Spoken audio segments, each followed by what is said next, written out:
Gotcha.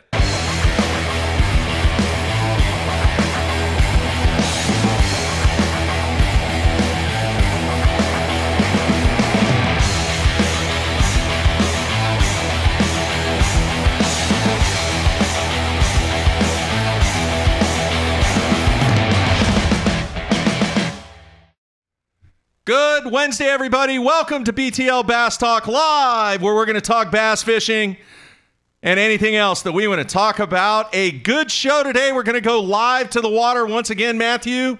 Today, we are going to talk to a very, very interesting guy. He's in the business world. He's in the tackle business. He's an Elite Series angler. He's been in this game for a long time, and he is going to be live from Winyah Bay talking about John Cruz. Well, at least we got one guy on who knows his way around the place, one of the handful of Elite Series anglers in 2019 who also competed in Winyah Bay the last time that they went there in 2016. So a lot of options on where you can run. Good cell service in some areas, Jurassic Park in others. Yeah, I actually talked to him when we were setting the Skype feed up, and they're going to allow them to run to the Cooper River. So there is no talk about, there was talk that they were going to shut it down and make that off limits, but they can go wherever they want to. And the Cooper River, I'm not exactly sure how to traverse from Winyah Bay, but I know you go under the bridge, then you make about an hour run that involves going across Charleston Harbor and then running up a bunch of other rivers. I actually was able to go out on the Cooper River with Dave Rush from Bass Zone. Last year, we spent a day out there just fun fishing because it's right close to his home in Charleston. Yeah. And it's a really interesting fishery. You do not get the feel that you're close to the ocean, and it is a long way from where they're putting on in Winyah Bay. So they'll get, I think, like 4 hours of fishing time is what Britt Myers got when he won in 2016. Obviously not in the field this year, competing this week on Lake Chickamauga in the Bass Pro Tour event. All right, real quick, we mentioned that triple dip this week, all three tours going on. Yesterday, day one of the MLF event on Chick, and I want your thoughts real quick, Matthew. Only one angler out of 40 yesterday averaged over 3 pounds, that being Aaron Martins. And the guy that is leading after, the first day of the shotgun round is Correct. Dave Lefebvre. 34 fish, his average weight just under 2 pounds at 112. What are your thoughts? My thoughts are that these guys are smart. Because what they're doing is they're increasing their odds at staying in the game. They like to call it the game. They're increasing their odds of staying in the game while minimizing their risks. Because let's face it, Mark, fishing for big ones is risky. Strictly fishing for big ones is risky. It is the biggest cliche in the sport. What does everybody say? Not everybody. What do a lot of anglers say on stage when they come in with one or two? It's a baseball term. Don't even go there because no, but I'm going to say it. They swung for the fence. Yeah. Well, you swing for the fence and miss. How many of those guys miss? You're going to miss more often than you hit. What did the good hitter hit? 300. Yeah, and a home run hitter 250. Yeah. So what you're doing is you're playing Ichiro ball here. And I'm not ripping on this at all. This is a tactical decision, I think. Referred to as dink and dump. That's what the baseball term is. If you can catch a bunch of 2-pounders and mix in a 6 or a 7 like we saw Aaron Martins do yesterday, I mean, that's just smart fishing, Mark. Well, that's the environment. That's the game that they are playing. And quite honestly, all the live coverage that I watched yesterday, an exorbitant number of spinning tackle being used. I saw a bunch of guys use it. I mean, I guarantee there's a bunch of guys in there that weren't using spinning tackle. I never said that. Aaron was catching them on a spinner bait, it looked like, and more than I expected. Right, but I think you're going to see some of the guys maybe in the elimination round when they're trying to make the top 20. Some of those guys who did not connect with quality or numbers on the first day. I think you're going to start seeing more of those big fish tactics come into play when they're trying to make up that 20-30 pound deficit to get up into the top 20. So as this evolves, you have to remember, Mark, we are only 4 events into this thing. Halfway through. As it evolves, I think you're going to see different strategies for different rounds pounds start to evolve. The get on the board, get in position on day one, catch all that you can if you can, so you don't have to worry about it. And then on day two, either the maintain, the repeat, or the catch up. And then you're going to have different strategies depending on if they're going to different lakes or whether they're staying on the lake. So there's all sorts of things in play here. I don't think it was the guys going out going, well, I'm just going to catch small ones and get up there with a 2-pound average on chick. I think what they were saying was, could I very easily go out and have 8, 9, 10 bites and those 8, 9, 10 bites be 50 pounds? Yes. Do I have a 25% chance of that happening? Yes.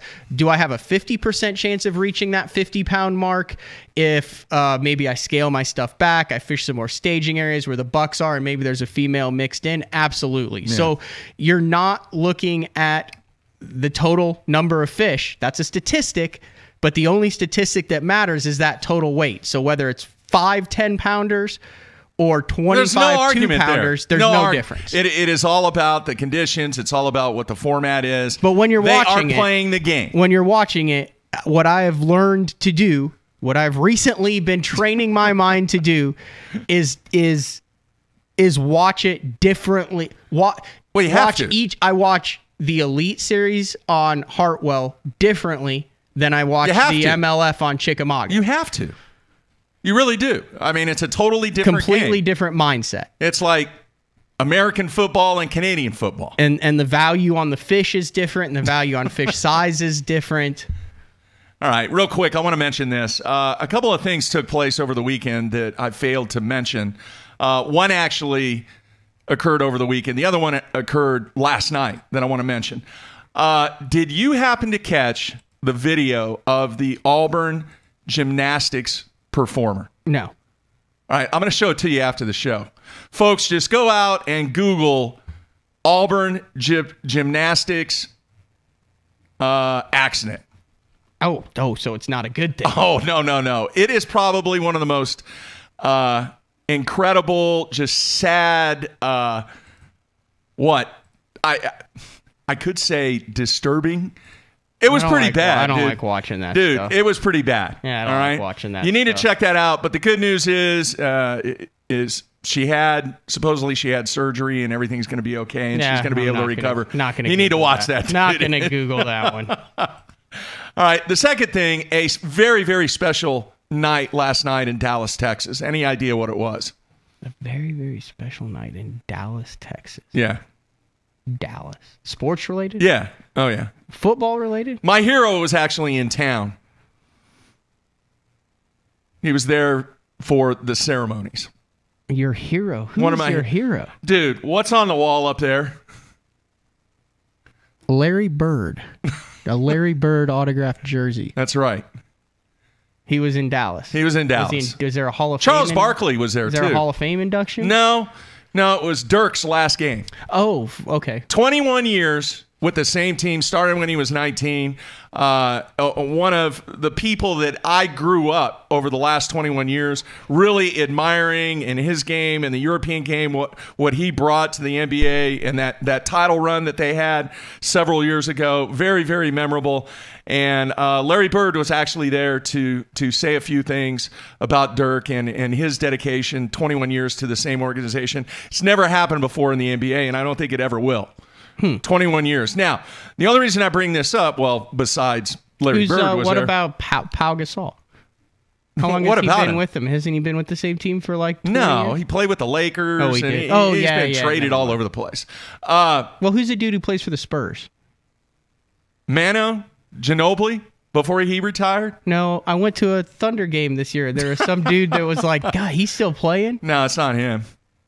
It's not 21 years. Okay. Dirk has her. Anyway, what they did for Dirk last night was very, very, very, very special. And I think there's a lot of reasons. One, because of his loyalty to one franchise and because what he meant to changing the game. He really changed the game and brought the European model to the NBA. Here's how I'm going to send this back to fishing. Have we had, or are we going to get to a point where iconic people that have been involved in this game that are currently on tours, are we ever going to get to the point, Matthew, where we say, you know what? they are going to decide that this is going to be their final season, and we actually get the chance and get the opportunity to honor these guys that have been iconic people from a professional bass fishing standpoint? Or are we never going to see that? They're just going to kind of ride off into the sunset. Did we get that with Guy Eaker when he retired from the Elite Series? I don't remember.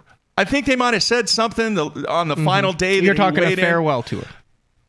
Kind lack of a better term. but at least acknowledge this is the last time we're going to see him at this level. Have we had that? I don't think we've had that. It's usually they fish it and then they just don't come back the next year, and then you have to call them, and then it's like, oh, he retired.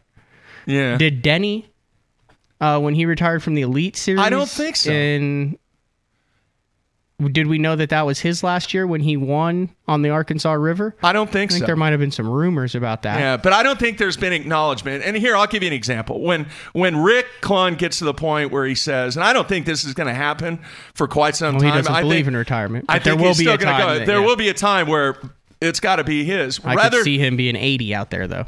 When it finally gets to the point where he's going to ride off into the sunset and work on his ranch that he has in Missouri, don't you think that he deserves, whether he likes it or not, don't you think he deserves that recognition from everything that he has given to this game, to where we acknowledge that? Now, I'm not saying every single event, you drive out a Harley or you do this or you do that when Michael retired. But let's say you're going to 7 or 8 stops and you know it's his last year. On the last day that he weighs in, he should be acknowledged 7 or 8 times, and the crowd should have the opportunity to know that this is the last time they'll get to see that angler.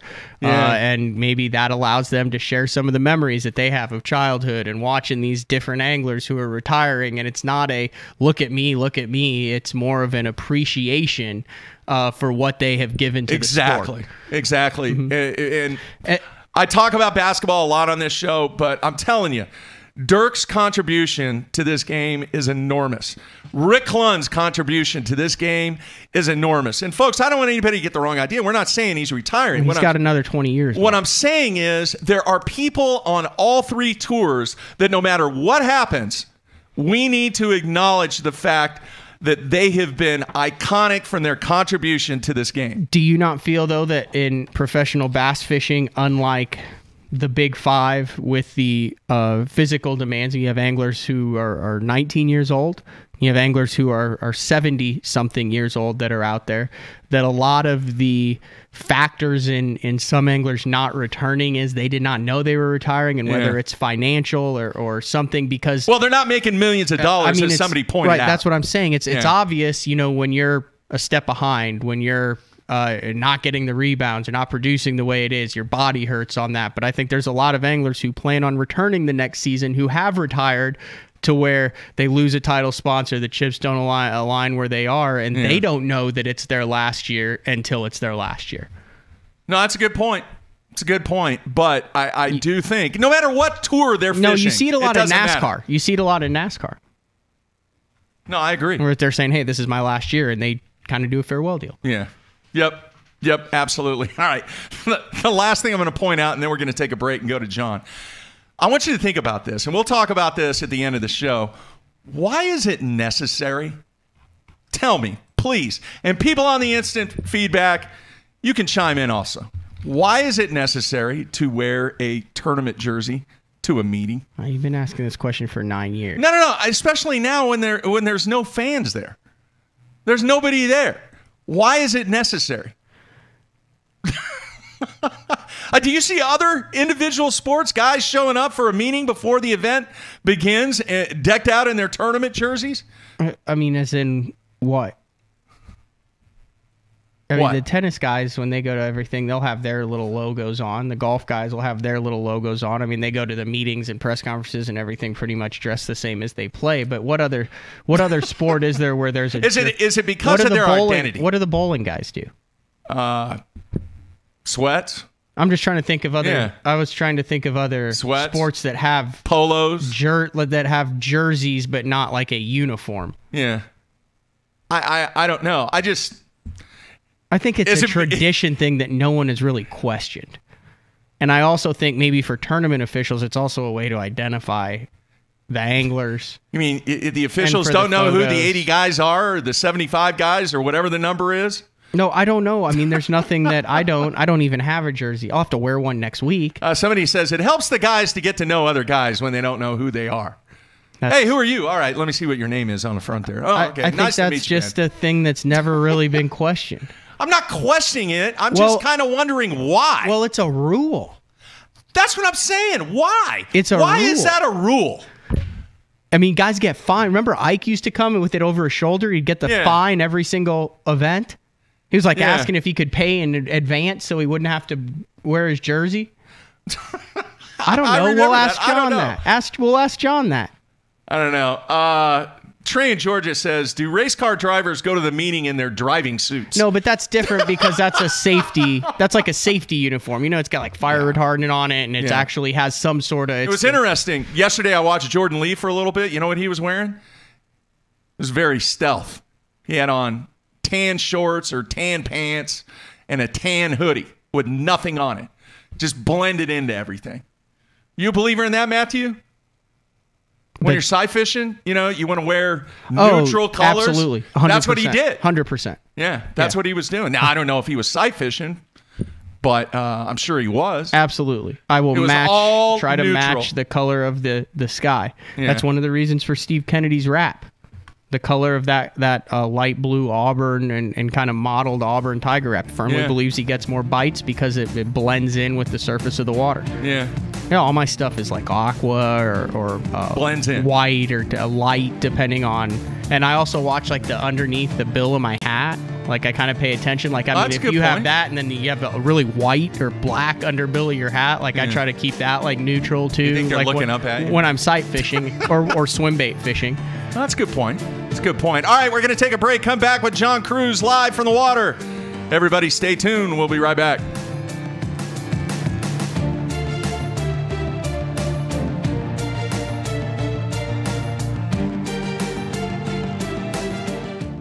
Sleek new design with easy control file. The clearest images underwater with uncompromising range. Live mapping from the touchscreen. View notifications, video, even Google Maps on screen. And for the first time ever, real-time view of fish movements with live sight sonar. HDS Live. New from Lowrance. I got my power pole down, stuck in the mud in the bottom of the lake, sitting so still in the wind and the waves, could even be a hurricane. I got my power pole down.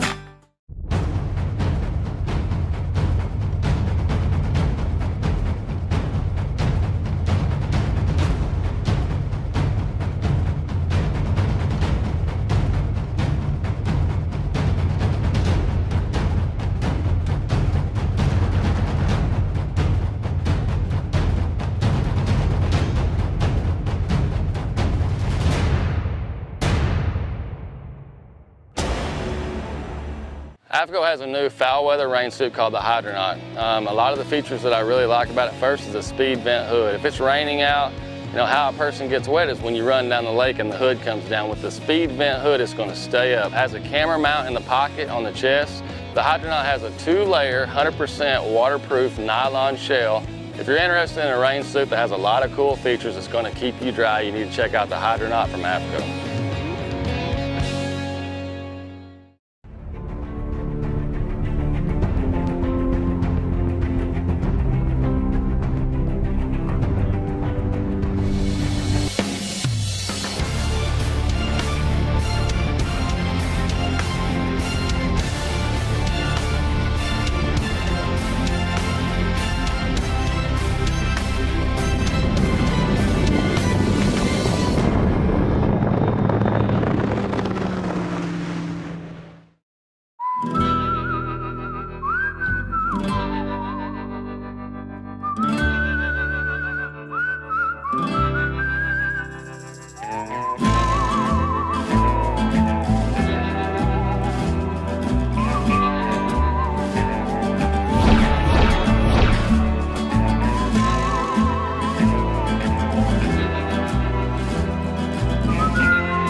Aaron Martin's here. I'm going to be telling you about a new product by Sunline. It's Siglon PE x8. I've been using it almost extensively all year for my frogging, flipping, drop shotting, shaky heading, worming, jerk baiting. It's by far my favorite Sunline braid. I honestly, I don't say this unless I think it's true, but honestly, it's the best braid in the market of any of the braids. Definitely check it out. It's a price point line, $14.95 for 165 yards, and that could last you a whole year, just one spool with using leader material. Again, it's Siglon PE x8. It's my favorite braid, and I think if you use it, it'll be your favorite braid too. Pros depend on hydraulic jack plates to get the best out of their boats. Do what they do. Demand Atlas performance. Atlas gets you from the bottom to the top in less than 8 seconds, even with the big 4 strokes. And when you gotta turn right around and get that heavy load back up in rough water, Atlas's innovative design and American-made components will get you there with confidence. I'm at Depot. Just look for yourself. There's an Atlas jack plate on just about every professional's boat. The Atlas hydraulic jack plate. You can depend on it.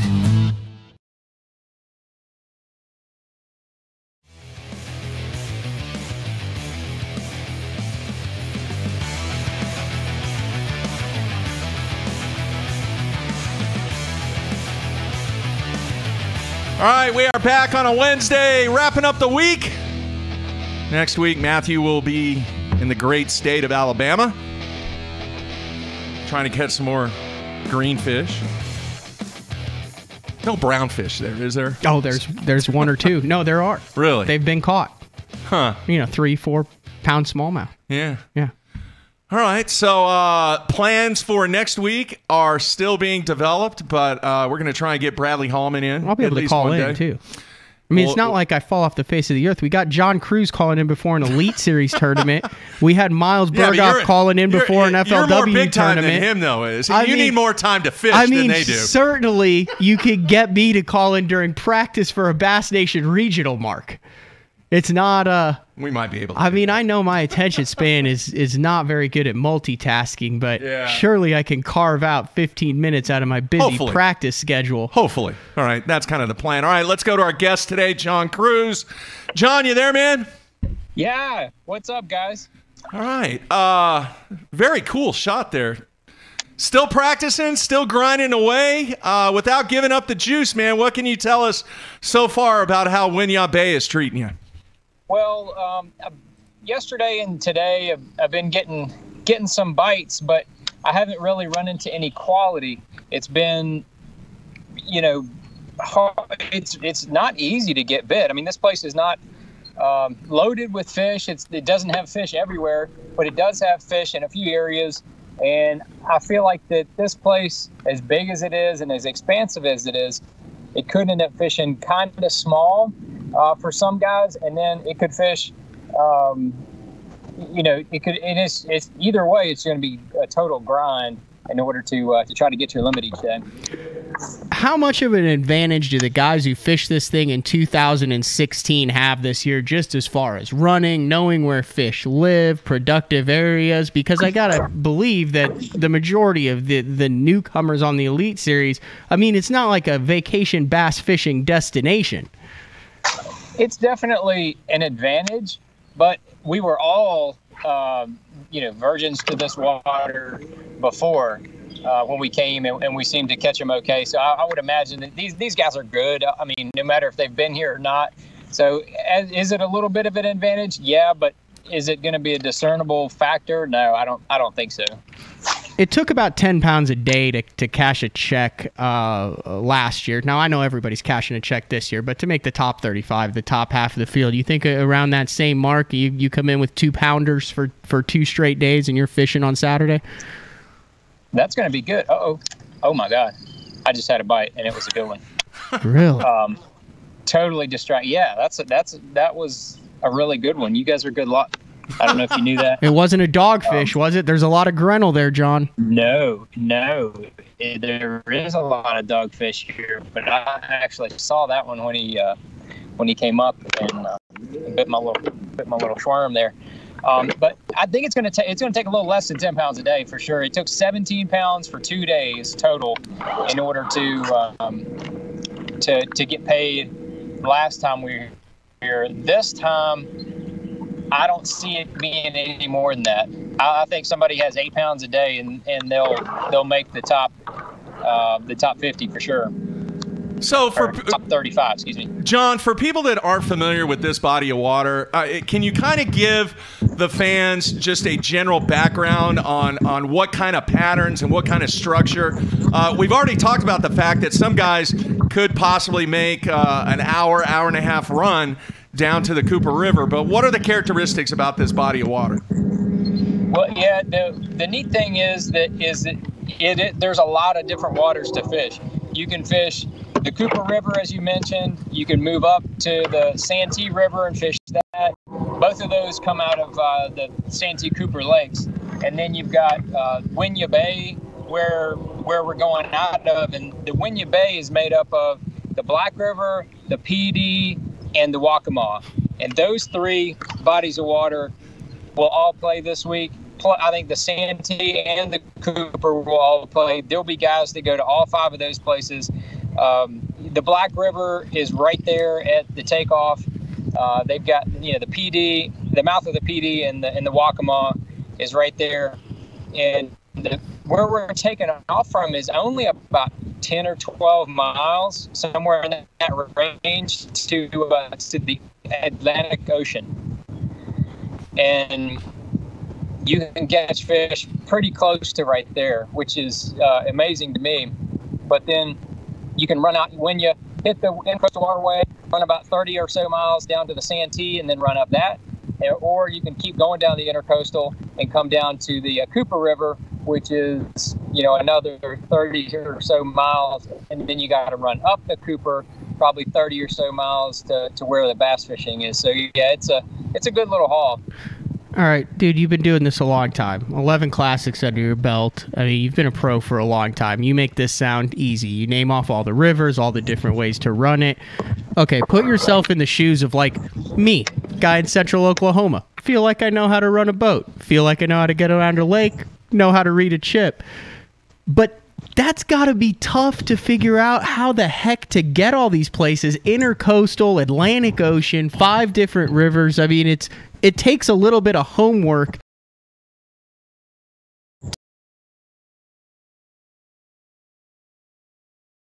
Does a little bit, and then we're definitely going to have to get gas if you run to the Cooper. And it's the Intercoastal. I was explaining to Derek and all this morning. He was asking me, where do I get gas? So I said, well, there's place. It's the Intercoastal, and it's not some secluded body of water. I mean, there's tons of boats that go up and down that Intercoastal, and there's plenty of places to get gas. But just knowing will be the quick. So the sky feed is. Can we troll 30 yards back to where you just were?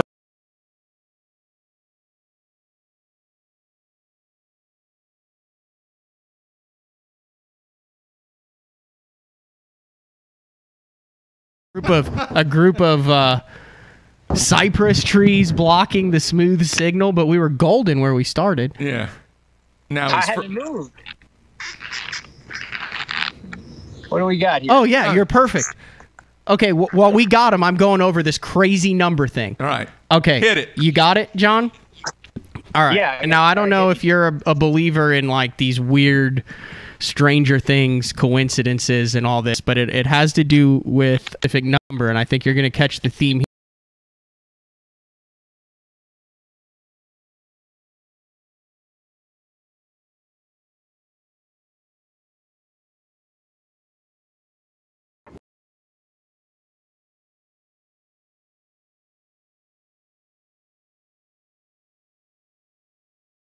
$23rd? Yeah, do you know what place you finished in 2016 on Winyah Bay? 23rd. Do you know where the FLW Tour is fishing this week? Cherokee. Do you know where you finished in Cherokee on 2017?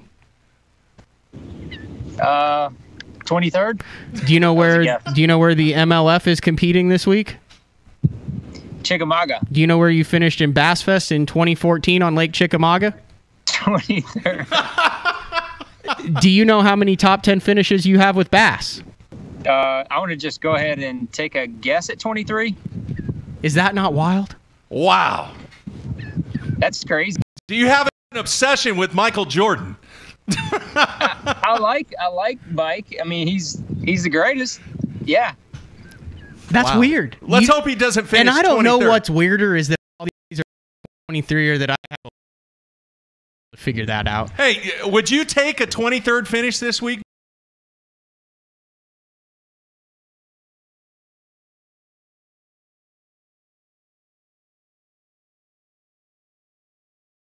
I had a top 10 in the bag, and I finished 23rd. So I don't know just yet on how I'm going to feel about it. All right. Phil on the instant feedback wants to know, will the flooded rice fields come into play? Always will. You know, they've got those flooded rice fields. Some of them on the Waccamaw side, but most of those.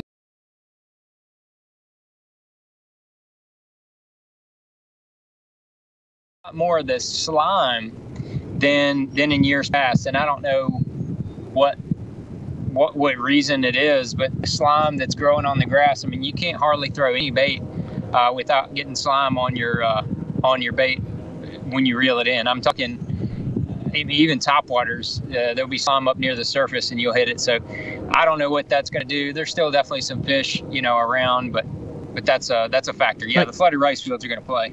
Like green slime, black slime. What do you call it, Mark? Black death? Yeah. Like what color is It's not black it? death. No. It's not black death. It's green, and it's hydrilla and the other grass that's in here. And it was here before when we were here, but it's definitely a lot more of it this year. Wow. You mentioned earlier, John, do you think you guys are going to be bunched up? And there'll be a handful of areas where guys will be huddled up. Yes. Okay. I'm curious, with your performance that you had the last time that Bass visited this area, did you learn anything from that event that you're actually either changing or applying to your plan for this year?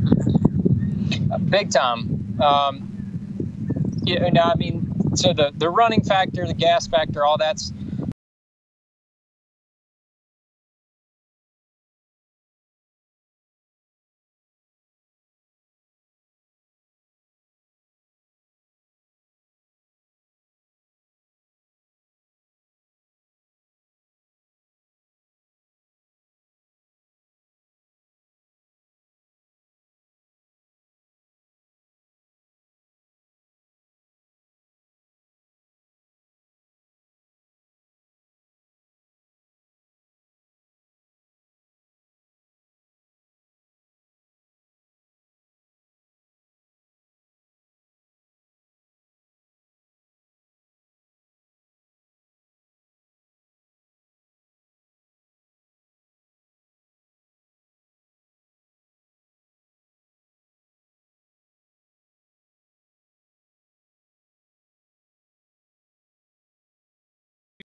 Earlier in the year, so I felt a lot more comfortable if I had a spare on the back deck of my boat, and that's exactly what I did. I didn't mean it like that. I thought you were just like overly prepared, that you had like a tent and a sleeping bag and all sorts, extra stuff, and we're like, let's throw a trolling motor in on that. But no, I thought that was pretty cool. I remember that thing was like bungee corded down on the back deck. Yeah, I had the rod straps. Yep. I had three rod straps bolted down, and that sucker never moved. That used to be the norm back in the day, in the 70s and 80s. I mean, guys before they were as reliable. Yeah, they would the extra trolling. They would have a spare in their rod box.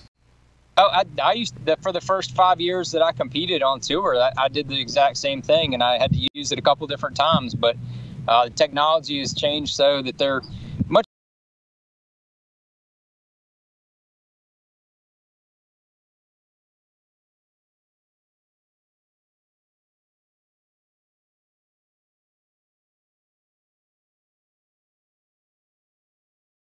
John, how would you classify your season so far?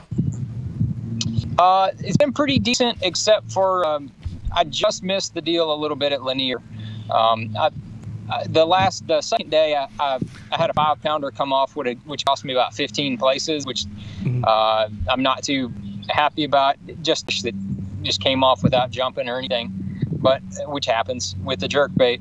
But I thought I had a better pattern going after practice, and it ended up getting harder to get bit, and the size of the fish that I was catching in practice shrunk, and I didn't have much backup to go to. That was the one. Other than that, obviously the St. John's was a lot of fun, top 10 there, and then last week at Hartwell went pretty well, except for that middle day when it rained, and I decided to just go fishing because I thought I was going to be smarter than the fish, and it didn't work out as well as I wanted. I'm curious, this week, how much sight fishing is going to be going on? Very little? Yeah, very little. There'll be a little bit, but it's not going to be a major factor. And if it is, I'm not going to be the one doing it. Okay. All right. So what ocean fish are guys going to catch potentially? Like flounder, redfish? Flounder? Yeah, there'll definitely be flounder. I don't know if the reds are up as far as we would be bass fishing. Mm-hmm. I don't think that they are this time of year. Snook? But I don't know. I doubt this for the same reasons. I doubt sea it. Trout? I doubt it. Flounder should be the only thing that we may run across. But this this river system has everything in it. It's got striper, it's got dogfish, it's got all sorts of different crazy stuff that can latch onto your lure, right? It does. There's been guys catching all kind of fish. I mean, catfish, bowfin. Those things are definitely going to be plenty of those caught. All right. I'm curious, John, the way that the remainder of the season sets up for you, is there one event that you think is really, really going to set up for? I'm really looking forward to Fork. I think it's going to be a lot of fun. As far as the way it sets up for me, if Gunnersville was a month earlier, I would say yes, but it's as late as it is. I'm not exactly sure how that's going to play out. So I'm really not, there's not any of them I really have, kind of like circled my calendar. You going to go? I don't know. The top of my too, it's out of control, and I have a haircut scheduled for next week when I'm home, and I might get the beard trimmed up a little bit, but I don't know. I don't know if I'm going to go like full James Harden, but it'll go. It might go a little. I just need to style it a little bit. It's getting kind of rough. It looks like a bear going against the current. You know what I'm saying? I'm with you. All right, Matthew. Anything else? We'll let him get back to business. No, anything new in the missile world? Any new shapes? Any little secrets that you got in the boat there? Because I know you probably have it with you. If you sneak peek. I've definitely got some of our new Ned bombs that we blew out our entire inventory, and we should be getting a bunch more in this week to be able to ship out. But that is in the boat, and it may or may not get some play this week. That's all I'm going to say. All right. Can't thank you enough for taking from your practice to be a part of the show, and best of luck to you this week, man. Cool. Thanks, guys. I appreciate you having me on. Good luck to you next week, Matt. Thank you. All right, man. Take care, John. Thanks. See you. There you have it, John Cruz, live from the water, and sounds like it's a little stingy, Matthew.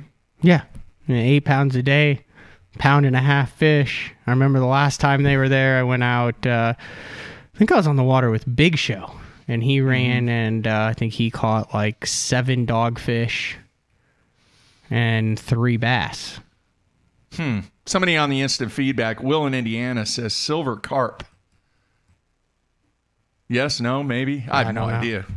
I really don't know. That was one of the funnest ocean trips that I had ever been on when we took vacation, when we went to Charleston and went out.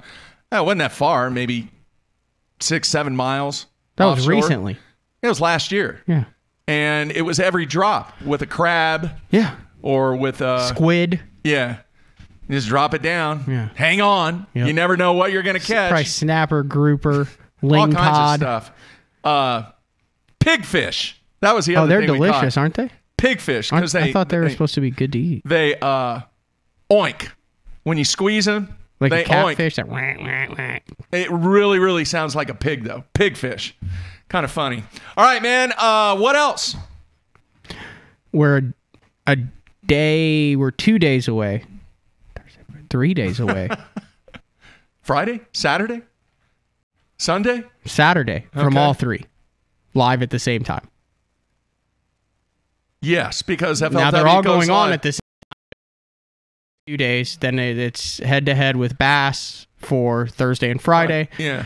And then Saturday and Sunday Yep. is the triple screen. And I'm still very interested. It looks like the way things are shaping up on Cherokee for the fifth stop of the FLW tour. You know, that Angler of the Year race has really taken form. We had Miles on to talk about that. Yeah. They are going to smash them at Cherokee. Now, I'm not sure how many 18 to 20 pound bags we're going to see, but just the sheer number of fish that are going to get caught from the guys that I've talked to, from all indications, it's going to be a really impressive showcase. They're hitting that lake the right week. And then at MLF, you're hearing those guys saying they're hitting Chickamauga when it is in prime time as far as water level and temperatures and clarity and flow. So out of the three, the one we just talked to, Mr. John Cruz, they got the grinder this week. They do have the grind. They have the grinder. They are spending a lot of money on gas, a lot of decision making, a lot of sleepless nights. Because just because you get to the Cooper and catch your 8, 9, 10, 11 pounds, you still got to go back through the intercoastal and storms. This is one they're going, you know, I just caught. I could frickin' do it. No.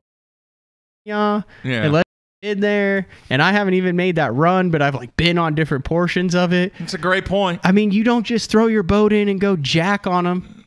No, you're right. You're right. This is a tough one. How well did you do in history? Are you a history buff? Yeah, I like history. I was terrible. Terrible. One of my worst subjects. I don't know a whole lot about history. But when what I do know is when you enter that bay where you're going into the Cooper River, it's like super historical. Oh my gosh. I mean, that's where it all began. And there's right all there. sorts of like play.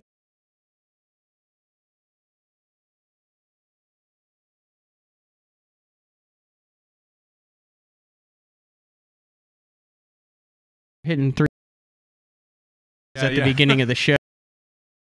Can you tell me any other sport where you are considered a superstar when you're successful only 3 out of 10 times?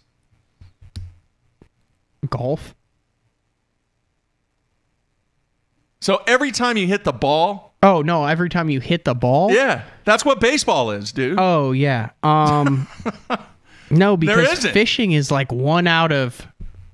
Well, it depends if you're looking at it. If every cast you're learning something, that cast could be considered success. But no, yeah. But I mean, you could say the same thing in baseball too. I mean, About you could have 2 strikes, miss the ball, and it could be deemed a failure. But you also could have picked something up on the pitcher. You could have gotten in the groove. You could have been set up to where now your homework. You know what he's throwing on the 0-2. But yeah. I mean, I guess if you are out, that isn't successful. But from a winning percentage, though. Yeah. Individually, you look at some of the superstars in the game, they win about what, 20? The superstars, 18 to 22% of the time in tournaments and the number of tournaments that they fished. Oh, hell no. Van Dam's like 14%. 14%? Yeah, and he's the most winningest angler in history. I thought it was a little higher. No. Okay. And I remember you did a story 2 or 3 years ago. Yeah. No. On that. I mean, 14% is success. I consider if you're on tour, you're fishing everything. If you're winning one every 3 years, you're really doing something. What is a good cash ratio percentage? If you're batting 500, is that decent? I'd say 70% is what I would consider a really solid good clip. 70%. Yeah. That's I mean, dude, if you're fishing 10 tournaments, you're still missing a check in 3 of them, which means you're finishing in the bottom half of the field. Now, let me ask you this, Matthew, because I think it's major impressive that you came up with the whole 23 thing. Yeah, I don't know how with that Cruz. happened. I was just... Is there a place for guys doing more analytics in angling that could actually help them break down some of their performances on the bodies of water that they fish and just start to collect as much data as they can? Or is that just overkill? I mean, they have that angler things that he do where you like. I'm not talking about what everybody else does. Here's I'm talking about what individuals but it's do. it's like impossible. Yes, I've thought about this. I've thought about it because it's like, but it's impossible to track that. So like, if you could go back over the day and say like, okay, I fished X yards of riprap and got 3 keeper bites, and then I fished X yards of clay bank and got 9 keeper bites, or I got a bite on 47% of the docks that I fished as opposed to 19% of the laydowns that I fished. Well, in the course of the day, all that gets skewed. Like, you caught a couple good ones on docks. Maybe you're on the phone or something. Maybe you didn't realize that there's that piece of wood there. I mean, the analytics are there, but the time and effort it would take to actually accurately amass it and then determine what categories you want to follow and then digest it within a timely manner to be able to apply it the following day. Would it be helpful, though? Would it be helpful? Yeah, absolutely. I mean, that's the question that I'm asking, is if that personal data was available on your entire angling history, and you could narrow it down, let's say, to 10 categories. Yeah, or but 10, I mean, even let's just say like analytic you elements. break your cast down into thirds. You're getting bit 60% of the time on the first third of your cast, or you're getting bit 20% of the time in the second third of your cast, or they're hitting it closer to the boat. Well, then you can actually expand on that then and say, well, 75% of my fish are coming farther from the boat, so I'm only going to make long casts, or I'm catching a lot of fish close to the boat, so I'm not going to make that long cast because the analytics say that I need to. You see what I'm saying? I know, but so many other sports are really relying heavily upon but that's because analytics. There's money and interest in other sports. More so, I mean, billions and billions but of if dollars. If you make they made a movie decision about it, Moneyball. Hang on. If you make a decision based upon the data that you have that is going to give you an advantage to either win or make more money in a tournament, would you not want to utilize that? Yeah, that's, I mean, like you look at like Bryson DeChambeau and stuff in the golf as far as the analytics with all those clubs, the same links. But the problem is, like, these guys this week are fishing for $7,500 for a top 35 and $100,000. But I'm not talking about the weekend guy. No, I'm not. I'm talking about the Elite Series guys. $7,500 for the top 35, $100,000 for the win. Okay. To pay someone to do that analytics, if there was tens of millions of dollars on the lines, absolutely, you could pay some dude to sit there and categorize that, and some nerd from a engineering or whatever studio to come up with that. You just classified everybody that uses or does analytics as nerds. Well, they're brainy. You got to be smart. They're not nerds. What I'm saying is, if the money was there like it is in the NASCAR, in golf, and all that, then it would make sense, and I think you would see guys using analytics. But what, are you going to spend $20,000 to get analytics so you can win possibly $7,500? I am not disagreeing with that statement. And fishing is a lot of intuition. So you can not disagreeing with on that. A daily basis, you can throw analytics out the window. But could there be 5 elements that anglers could easily track once their day is over to help them from an analytics standpoint? Yes. Probably, right? Probably. Do you know anybody on any of the tours that uses any type of analytical data to help them? Analytical data. Yeah. I mean, is it analytical like at Kentucky Lake where I said, well, only 2% of the field caught a limit, so I don't suck that bad? Is that a very elementary form of analytics to justify a poor performance?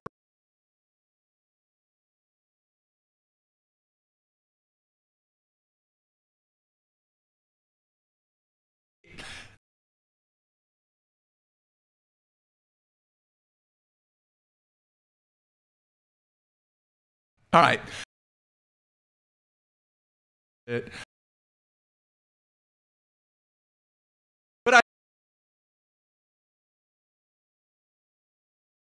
But with this. If you watched it, did you watch any of it yesterday? You watch a little bit of it? I watched a little bit of it. All right, maybe the fans could help me out. What is up with every angler having a score sheet after they catch a fish? I saw that. What is up with that? Okay. When did that start and why? I have no idea on this, Mark, but here's the first thing that came into my head. There was an angler at some point over the course of the BPT who did not agree with his or felt that the weight was wrong or something. And I have no idea if this is true. This is a pure hypothesization. Speculation. But MLF thought, okay, if we have all of the weights and we have their initials or a check mark next to it from that angler, then they can look at the sheet and say, oh, you signed off on it. Do you think they're really paying attention to that? And then the other thing is, I think there's probably some dude who was like, well, I thought I had more than that, or that fish didn't weigh that. I caught a 411 and he put it in as a 211. That screwed me. Well, he didn't have a camera with him. Yeah. All it is him versus his marshal. And it was a he said argument. Yeah. And they said, well, there's a real easy way to fix it. Your initials are next to the weight right there. You signed off on it. It was a 211. I think Crochet has rider's cramp this morning. Yeah. Do you not agree, though, that that's the only logical explanation for the check mark or the sign off or whatever it is after their name? The first time I saw it, I was like, what the heck are they doing? That has to be, and I have no idea. I'm speculating. It's speculation. How wet do you think that score sheet is? I mean, think about it. You catch a When it's fish, raining. boom, you get it, you go to sign it, drip, drip, drip all over the score sheet. I don't know, man. Never got an answer on that. Never really thought about it until I saw it. I was like, what are they doing? Anyway. All right, man, what else?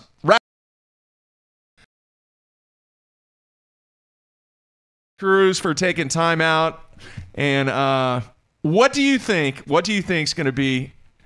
And I'm not going to go down each one.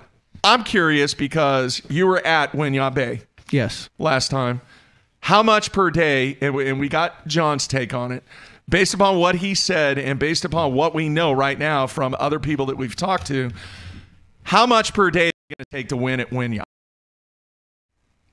15? You think 15 a day? No, I think 60 pounds? I think if you can get around 12 a day, you'll have a shot. Based on the guys that I've talked to. It is unfortunate 48 pounds. that is going to be the grind. Well, no, you also have to realize too, you're on a tough fishery. Now there are fish. I mean, the Cooper River, they've caught 30-pound limits out of there. Yeah. But according to Dave, it's fishing a little tough right now. But you're also knocking out 3 potentially more hours of your day running. So now you're on a tough fishery where you had 8 hours. Now you're down to 5 hours. The saving grace, I mean, there'll be a couple 5-6 pounders weighed in. Yeah. But it's a smaller field too. So with a smaller field, you have less of a chance of someone really getting on them. All right. How about Cherokee? That'll be 15 plus a day. 75? There's too many of those chunky. Yeah. No, not. I don't know about 75. I don't know. I mean, that's a tough one because everybody's catching 65. Dude, everyone's showing the 4-pounders that they're catching, but are they catching 5 of those 4-pounders? Yeah. Or are they catching the one and then? You know what I'm getting kind of tired of? What's that? I'm getting kind of tired of the Instagram posts where the guys like look around and then like try to be all sneaky and then slowly bring the fish into the front. Show us the damn fish. And then put it back in the lake. Ain't no one around. We know there's no one around because if there was, you wouldn't be doing this hunched over sneaky thing. You wouldn't have showed us the fish to begin with. Show us the fish. Say, look, I'm catching them. I'm sending a shot across the bow to the other 169 anglers that are out there, the other 74 anglers that are out there. Put the damn fish back and keep fishing. Here's the interpretation, though. That fish ain't going anywhere. So you let it go.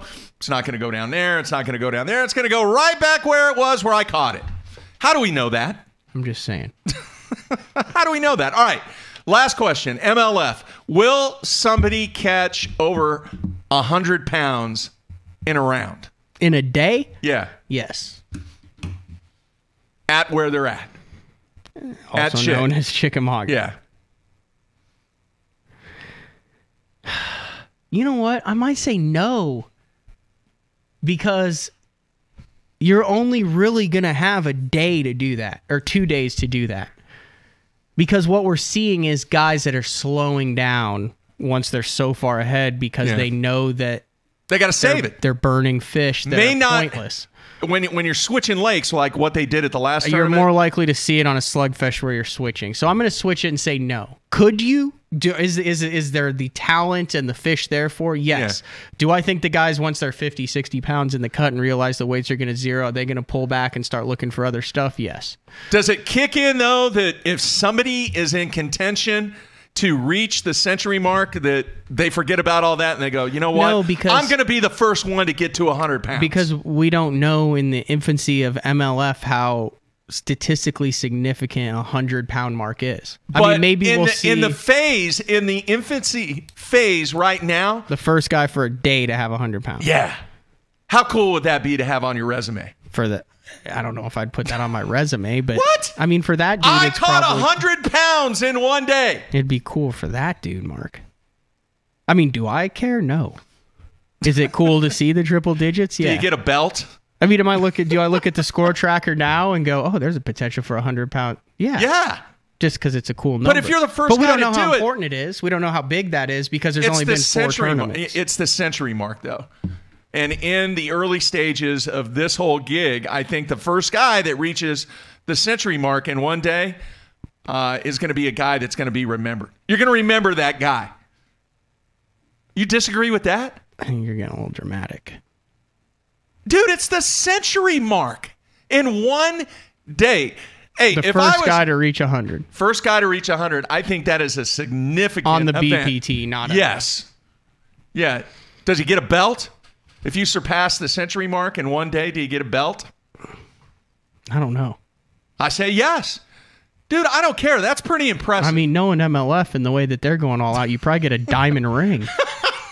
Big giant gemstone in Rolex. It engraved on the side with the Rolex. Yeah. You get a Rolex, man. That would be cool. I think you're underestimating the power of reaching the century mark and what that brings to the game. I guarantee you, if you got a Rolex, you know David Walker fishes with a Rolex on. Does he really? Yeah. That's impressive. Is it real? Yes. It has the perpetual motion? Yeah, it's a real Rolex. You know that's how you tell the difference, right? Why? Have you ever seen a fake Rolex? I'm sure. Perpetual motion? Yeah. Talk to me. In the second hand. Oh, it doesn't tick. Yeah. It just slowly it's perpetual. turn. Yeah. So there is no... Right. It's not like a Timex, dude. Tick, tick, tick, tick, tick. It's just smooth. Perpetual. That's the difference. So next time you're in Vegas and some guy tries to hawk you a Rolex for $20, now you know. I got to admit, the first time I went to Washington, D.C., I came home with 7 pairs of Oakleys. Those are Oaks. They're not Oakleys. I did. They're Oaks. I had the baseball style. I had the metal ribbed ones, the sports ones, the wraparounds. I had all of them. $5. I spent $40. That's awesome. All right. Let me cue this up. All right, that's going to wrap up the week, dude. A good week. I want to thank everybody that has taken part in the show. Matthew's off to Lake Gunnersville next week. We will be checking in with him. And then check out basshone.com on Sunday for the lineup next week. We will have Brad Hallman in studio breaking down what goes down on Lake Cherokee on the FLW Tour. And then hopefully we will have the winner of Winyah Bay and the winner of Chickamauga. 23. That's creepy. Really. Now, if he finishes in 23rd this week, dude, you need to get out the Ouija board or something, or go buy a lottery ticket. He's finished in 23rd 6 times in his career. Is that not weird? That is weird. In 180 tournaments. Yeah, that's kind of creepy. That's way more than he should have. That's creepy. All right, everybody. Thank you so much for being a part of the show. We're back on Monday. Make sure if you're listening to the replay on iTunes that you go into iTunes and give us a rating. Please do a review. That helps us tremendously. And Matthew, good luck next week. Everybody else, be safe. Try to get out. Do some springtime fishing. We are out of here.